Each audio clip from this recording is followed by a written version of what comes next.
So I've just woken up after 4 hours sleep, after what was pretty much the craziest night of my life.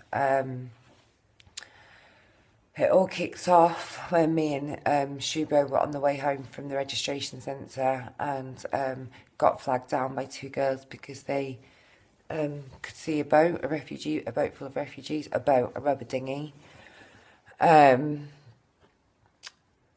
So we stopped off at the side of the road and went to help them. They went off and found it, and then we all drove and arrived, stopped the car, arriving at a group of about 50 soaking wet, freezing cold refugees, children, adults, men, women. It was just crazy. More help came. We got them taken to the registration centre, but that was literally just the start of the night. I'm not sure exactly how many boats arrived last night. I think maybe 7 or 8. I'm not sure.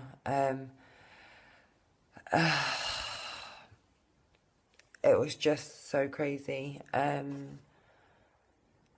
can't even really think straight.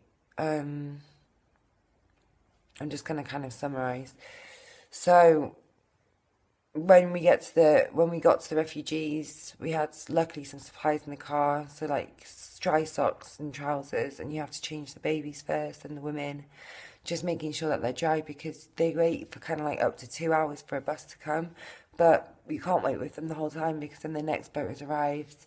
We ended up helping with 2 boats in total, and then I got called to the registration centre because they needed someone to help in the boutique, which is like the place where the refugees queue up to get the clothes. So from 12 until 7 in the morning, I was handing out clothes to refugees, one after another. It was absolutely relentless, and we were running out of clothes. We were running out of everything, and more and more and more refugees were coming, just one after the other. The camp itself was crowded with people. It was horrific, absolutely horrific. A barn full of thousands of people with wet clothes, scared, frightened, cold, hungry. You have to be really strict with what you give out, which is the worst part. It's so depressing. You can only give someone a new piece of clothing if theirs is soaking wet. You can only give new shoes if theirs are damaged. Everybody's shoes are soaking wet. So you have to give them plastic bags to put their foot into and then the shoe, which is crap. It's just the most desperate situation. I spoke to a lot of refugees and the ones that speak English.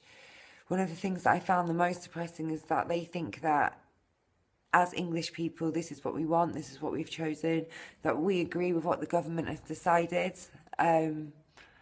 That hurt me so much, to think that people think it's what we want. It's just crazy. But this is probably the last video diary I'll do, and I want to make an appeal to anybody at all that has been thinking about coming to help, that wants to do something to help. Come to HIOS. There are thousands and thousands of refugees and a handful of volunteers, maybe 15, I'm not even sure.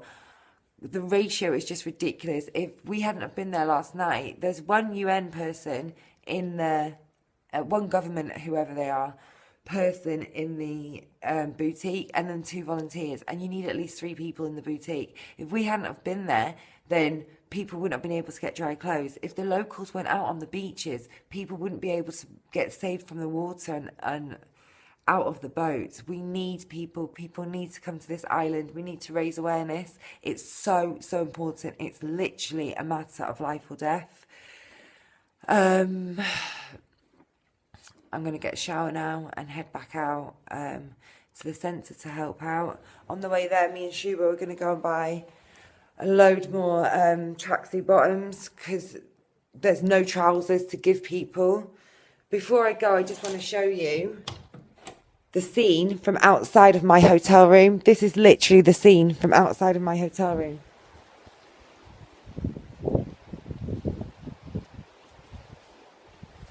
hopefully you can see that. That's 2 rubber dinghies there with all the life jackets. This situation is so real.